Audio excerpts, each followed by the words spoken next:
बिस्मिल्लाहिर्रहमानिर्रहीम अस्सलाम वालेकुम। अच्छा, आज की वीडियो में मैं आपको एक्सप्लेन करूँगा कि कैसे आप अपने प्राइवेट लेबल ब्रांड को जो एक मार्केट प्लेस में आप सेल कर रहे हैं, आप उसको ग्लोबली कैसे सेल कर सकते हैं, ग्लोबलीफाई कैसे कर सकते हैं आप उसको। फॉर एग्ज़ाम्पल आप प्राइवेट लेबल कर रहे हो यूएस की मार्केट में, आप चाहते हो कि मैं इसको कनाडा की मार्केट में सेल करूँ या मैं इसको जो है ना यूके की मार्केट में भी लिस्ट करूँ, तो उसको आप ग्लोबली कैसे सेल कर सकते हो, ठीक है? एक तो देखिए हमारे पास ऑप्शन होता है कि आप जो है ना सेम लिस्टिंग जो है ना आपकी होती है, उसको आप डुप्लिकेट कर लो, उसी तरह के आपको जो है ना टाइटल बुलेट पॉइंट्स आप उठा के उसी मार्केट प्लेस पे सिंपली लिस्ट कर दो, ठीक है। एक तो ये तरीका है, फिर आप उसको अपने जो है ना उसी कंट्री के वेयर हाउस में अपनी प्रोडक्ट का जो है ना इन्वेंट्री उसको शिप कर दो और आप उसकी जो है ना आपकी सेलिंग स्टार्ट हो जाएगी। एक और तरीका है जो सबसे बेस्ट तरीका है, उसमें वो मैं आपको जो है ना अभी आप प्रैक्टिकली आपको सेलर बोर्ड के डैशबोर्ड में दिखाता हूँ कि कैसे आप उस तरीके को यूज़ करके अपनी प्रोडक्ट को ग्लोबली जो है ना सेल कर सकते हो। मैं आपको लेकर जाता हूँ सेलर सेंटर पे सबसे पहले।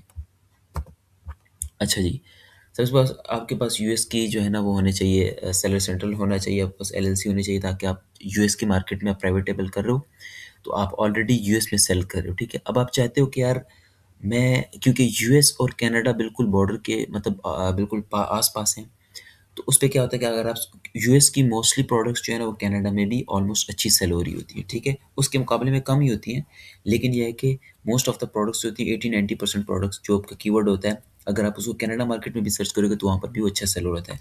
तो आप क्या चाहते हो? आप चाहते हो कि यार यूएस में तो मैं सेल कर रहा हूँ, तो अब मैं इसको कनाडा में भी सेल करना चाहता हूँ।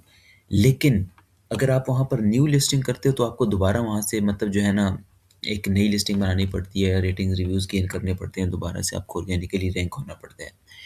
लेकिन एक ऐसा टूल है इसी सेलर बोर्ड के डैशबोर्ड में कि जिसको यूज़ करके आपकी जो यूएस की लिस्टिंग होती है ना, same pictures, same title, same bullet point, same description, same A plus content और इवन सेम रेटिंग रिव्यूज़ जो आपकी प्रोडक्ट पे आए होते हैं यूएस में, वो सेम शिफ्ट हो जाते हैं आपकी कनाडा की लिस्टिंग में, या आप अगर यूके में करना चाहते हो, जिस तरह भी है, ठीक है। तो वो आपने कैसे करना है ग्लोबली, उसको कैसे सेल करना है मैं आपको बताता हूँ अभी। सबसे पहले आपने यहाँ पर आ जाना है, इन्वेंट्री वाले सेक्शन में यहाँ पर लिखा होगा सेल ग्लोबली, ठीक है। इस पे आपने क्लिक कर देना है।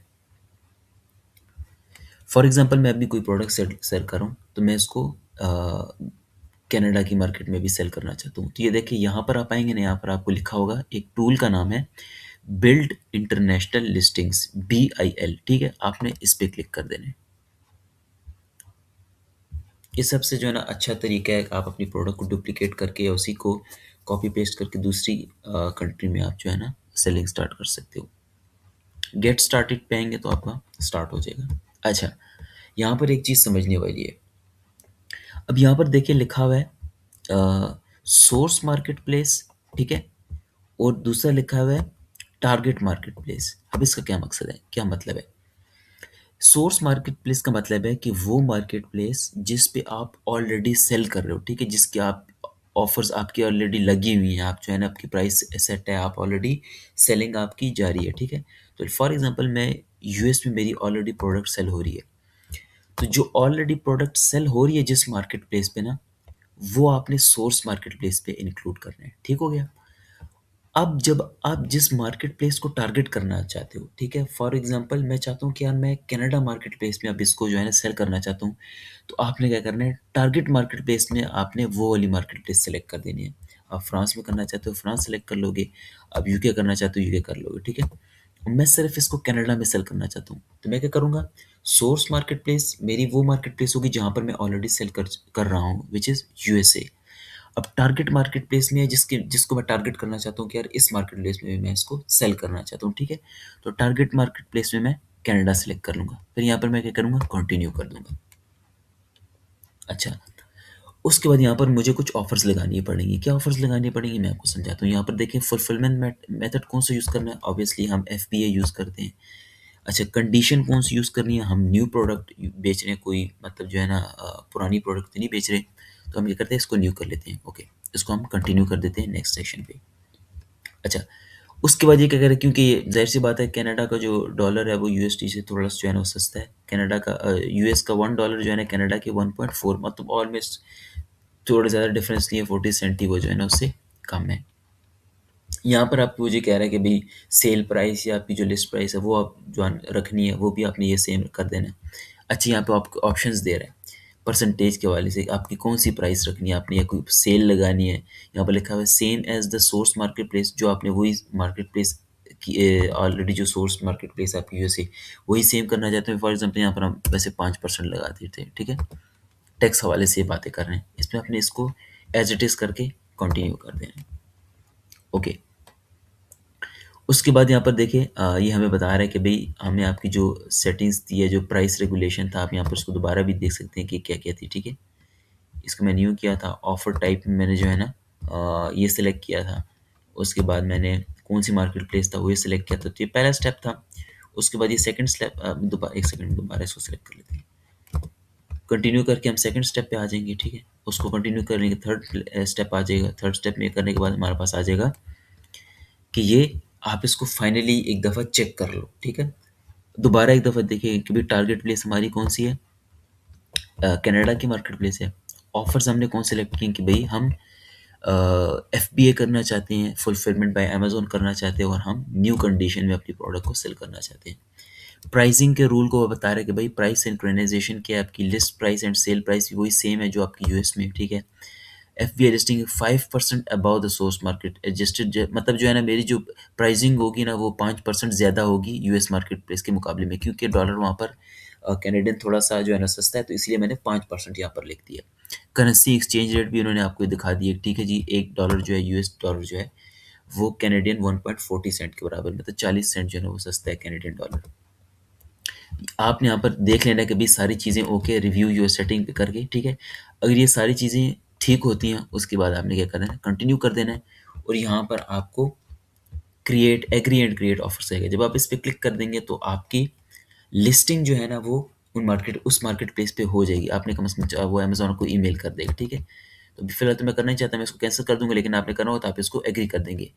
अगर 4-5 घंटे के बाद आपको ईमेल आ जाती है और आप चेक करते हो आपकी उसी जो आपकी टारगेट मार्केट प्लेस है, वहाँ पर आपकी लिस्टिंग हुई होती है, फिर तो ठीक है। कभी-कभार ऐसा आ जाता है सिस्टम का ग्लिच आ जाता है तो वहाँ पर वो लिस्टिंग नहीं होती। फिर आपने क्या करना है, फिर आपने हेल्प सेंटर से बात करनी है, ठीक है। हेल्प सेंटर वालों को आप अपना केस समझाओगे कि भई इस तरह मैं टूल मैंने यूटिलाइज़ किया था बिल्ड इंटरनेशनल लिस्टिंग वाला, ठीक है। तो मैं जो है ना मैंने ये सारी चीज़ें की हैं, उस मैंने फ़ॉलो किए स्टेप्स को और जो मैंने एग्री एंड कंटिन्यू किया था, लेकिन अभी तक मेरी वहाँ पर लिस्टिंग नहीं हुई। फिर वो आपको जो है ना आगे से थोड़ी-सी गाइडेंस दे देंगे, 2-3 स्टेप का काम होता है वो आपको बता देंगे। अगर फिर भी आपको इश्यू आता है ना, तो फिर आपने एक और काम ये करना है कि आपने यहाँ पर अगर आपने सारा काम कर लिया, फिर आपने कनाडा मार्केट प्लेस पे जाना है, ठीक है? मैं आपको बताता हूँ।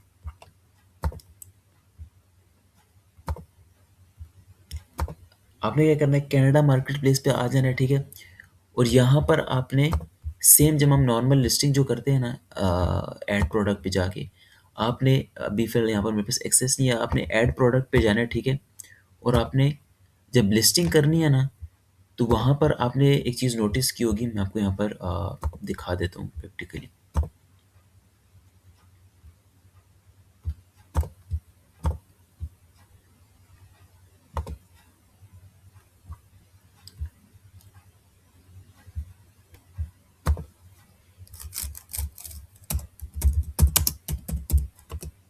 ये मैं वैसे ही एक जो है ना वैसे एक आपको एग्जांपल दे रहा हूँ। कनाडा मार्केट प्लेस आपने सेलेक्ट कर ले लिया, ठीक है। और आपने आ जाना है फिर ऐड प्रोडक्ट पे। ऐड प्रोडक्ट जब आएँगे, आपने आप वही प्रोडक्ट जो आप यूएस में सेल कर रहे हैं, आपने यहाँ पर आइटम ले लिख देना है, ठीक है। प्रोडक्ट टाइप आपने सेलेक्ट करनी है, कौन-सी कैटेगरी है वो आपको चीज़ें पता होंगी, ठीक है। कैटेगरी आपकी सेलेक्ट होगी, यहाँ आपको जो भी आपका ब्रांड नेम है, अपना ब्रांड नेम लिख देना है। फिर आपने क्या करना है, यहाँ पर आ जाना है, इस वाले सेक्शन पे। इस वाले सेक्शन पे आपने सेलेक्ट करना है यहाँ पर एसएन को। और आपने यहाँ पर वो एसएन पुट करना है, यहाँ पर अपने ब्रांड नेम पुट कर दिया, ठीक है। अपना जो भी आपको यूएस में ब्रांड रजिस्टर्ड है, यहाँ पर आपने एसएन सेलेक्ट करना है और यहाँ पर आपने वो वाला एसएन डालना है जो आपका यूएस मार्केट प्लेस में जो आपकी प्रोडक्ट है ना, उसका जो एसएन है, वो आपने सेलेक्ट करके यहाँ पर पुट कर देना है और आपने नेक्स्ट कर देना है अप्लाई टू सेल के लिए। फिर आपकी जब अमेज़न आपको जीटीएन एग्ज़ैम्पशन दे देगा, आपका ब्रांड वहाँ पर अप्रूव हो जाएगा, तो आपकी सेम लिस्टिंग जो यूएस में हुई हुई थी, वो आपकी कॉपी होके